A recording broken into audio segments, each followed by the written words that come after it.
Hi welcome back to my YouTube channel Lakshmi Jamkhandi. ಎಲ್ರಿಗೂ ನಮಸ್ಕಾರ. ಎಲ್ಲರೂ ಹೇಗಿದ್ದೀರಿ? ಇಲ್ಲಿ ನೋಡ್ರಿ, ನಾನೊಬ್ಬರ ಮನೆಗೆ ಹೋಗಿದ್ದೆ. ನಾಯಿಗಳು ಎಷ್ಟು ಚಂದ ನಿಶ್ಚಿಂತೆಯಿಂದ ನಿದ್ದೆ ಮಾಡತ್ತಾವ. ಆಮೇಲೆ ಇಲ್ಲಿ ನೋಡ್ರಿ, ಇಷ್ಟೊಂದು ಜನ ಹೆಣ್ಮಕ್ಳೆಲ್ಲ ಯಾಕೆ ಸೇರ್ಯಾರ ಅಂತೇಳಿ ನಿಮಗೆ ಅನ್ನಿಸ್ಬೋದು ರೀ. ಏನಂತಂದ್ರೆ, ನಮ್ಮ ಓಣಿ ಒಳಗೆ ಈಗ ಅಧಿಕ ಮಾಸದ ವಿಶೇಷ ಆಚರಣೆಗಳನ್ನ ಮಾಡತ್ತಾರ. ನನಗೂ ಇನ್ವೈಟ್ ಮಾಡಿದ್ರು, ನಾನು ಅಲ್ಲಿಗೆ ಹೋಗಿದ್ದೆ. ಏನದು ವಿಶೇಷ ಅಂತಂದ್ರೆ, ಪ್ರತಿ ಮನೆಯೊಳಗೂ ಈ ಥರ ಪೂಜೆನ ಇಟ್ಕೊಂಡು ಮುತ್ತೈದೆಯರನ್ನ ಇನ್ವೈಟ್ ಮಾಡಿ ಅವರಿಗೆ ಮಡ್ಲಕ್ಕಿ ಮತ್ತು ಉಡಿ ತುಂಬ ಶಾಸ್ತ್ರನ ಮಾಡ್ತಾರೆ. ಅದಾದಮೇಲೆ ದೇವರ ಹಾಡುಗಳು, ಭಜನೆ ಎಲ್ಲನೂ ಮಾಡಿ ಅವರಿಗೆ ಉಡಿನೂ ತುಂಬಿ ನೆಕ್ಸ್ಟ್ ಅವ್ರಿಗೆ ಹೋಗುವಾಗ ಸ್ನ್ಯಾಕ್ಸ್ನೂ ಮಾಡ್ತಾರೆ. ಆಮೇಲೆ ಯಾರು ಮನೆಯೊಳಗೆ ಆ ಥರ ಪೂಜೆನ ಇಟ್ಕೊಂಡಿರ್ತಾರಲ್ಲ ಅವರಿಗೆ ಒಬ್ಬರು ಸನ್ಮಾನ ಮಾಡೋಕೆ ಹೊತ್ಕೊಂಡಿರ್ತಾರೆ. ಸೊ ಇದೇನಪ್ಪ ಅಂತಂದರೆ, ಇದೆಲ್ಲ ನೋಡಿ ನನಗೇನೋ ಒಂಥರ ಇನ್ಸ್ಪೈರ್ ಆಯ್ತು ಮತ್ತು ಖುಷಿ ಆಯ್ತು. ಈ ಥರ ಆಚರಣೆಗಳು ನಮ್ಮ ಉತ್ತರ ಕರ್ನಾಟಕದಾಗ ಮಾತ್ರ ಅದಾವಂತ ನಾನು ಹೇಳಕ್ಕೆ ಇಷ್ಟಪಡೋಂಗಿಲ್ಲ. ಬೇರೆ ಬೇರೆ ಕಡೆನೂ ಇದನ್ನೆಲ್ಲ ಆಚರಣೆ ಮಾಡ್ತಾರೆ. ಬಟ್ ನನಗೆ ಇದು first ever experience in my life. ನನಗೂ ಇನ್ವೈಟ್ ಮಾಡಿರೋದ್ರಿಂದ ಇದನ್ನೆಲ್ಲ ಕ್ಯಾಪ್ಚರ್ ಮಾಡುವಂಥ ಅವಕಾಶನ ಅವ್ರು ನನಗೆ ಮಾಡಿಕೊಟ್ರು. ನನಗೆ ಅದಕ್ಕೆ ನಾನು ಅವರಿಗೆ ಧನ್ಯವಾದನ ಹೇಳ್ತೀನಿ. ಈ ಥರ ನಾನು ಯಾಕೆ ಇದನ್ನೆಲ್ಲ ರೆಕಾರ್ಡ್ ಮಾಡಿ ಯೂಟ್ಯೂಬ್ನಾಗ ಹಾಕಬೇಕಂತ ಇಷ್ಟಪಡ್ತೀನಿ ಅಂತಂದ್ರೆ, ಇದು ಇರಲಿ, ಯಾಕಂದ್ರೆ ನೆಕ್ಸ್ಟ್ ಜನ್ರೇಷನಿಗೆ ನಾವು ಹೇಳ್ಕೊಡ್ಬೋದು ಈ ಥರ ಪದ್ಧತಿಗಳನ್ನ, ಈ ಥರ ರಿಚುವಲ್ಸ್ನ. ಯಾಕಂದ್ರೆ ನಾವು ಮ್ಯಾರೇಜ್ ಆದಮೇಲೆ ಬೆಂಗಳೂರೊಳಗೆ ಇದ್ದಿದ್ದರಿಂದ ನನಗೆ ಅಷ್ಟೊಂದು ಈ ಥರ ರಿಚುವಲ್ಸ್ ಬಗ್ಗೆ ಐಡಿಯಾ ಇಲ್ಲ. ಯಾಕಂದ್ರೆ ನಾನು ಸ್ಪಿರಿಚುವಲ್ ಕಡೆ ತುಂಬ ಅಂದರೆ ತುಂಬ ಇಂಟ್ರೆಸ್ಟ್ ಇರೋ ವ್ಯಕ್ತಿ.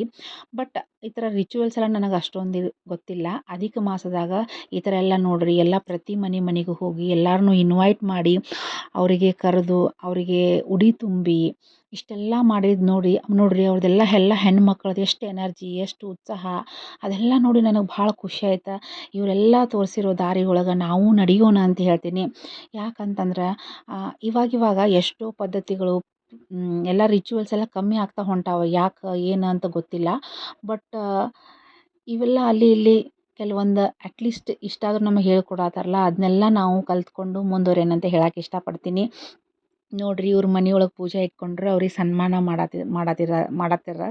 ಸಾರಿ, ನಂದು ಯಾಕೋ ಬಾಯಿ ಪಂಬಲ್ ಆಗತ್ತೈತಿ. ರಿಪೀಟಾಗಿ ಮಾತಾಡತ್ತೀನಿ. ನೋಡ್ರಿ, ಎಲ್ಲ ಹೆಣ್ಮಕ್ಳು ಎಷ್ಟು ಖುಷಿಯಿಂದ ಅದನ್ನೆಲ್ಲ ಸೆಲೆಬ್ರೇಟ್ ಮಾಡತ್ತಾರ ಅಂತ ಹೇಳಿ.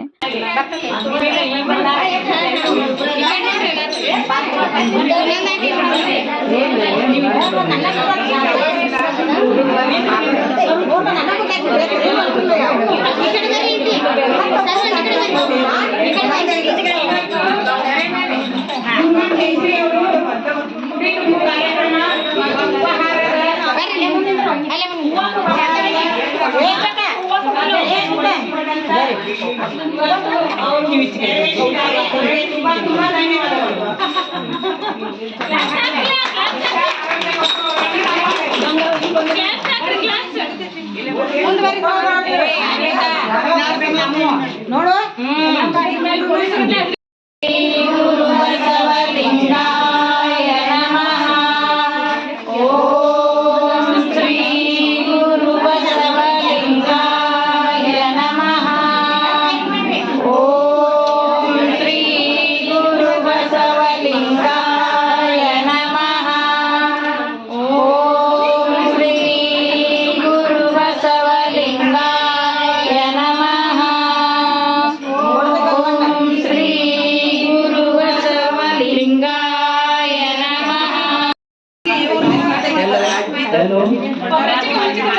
ಯಾಕ್ರಿ ಸೋಮಕ್ಕರ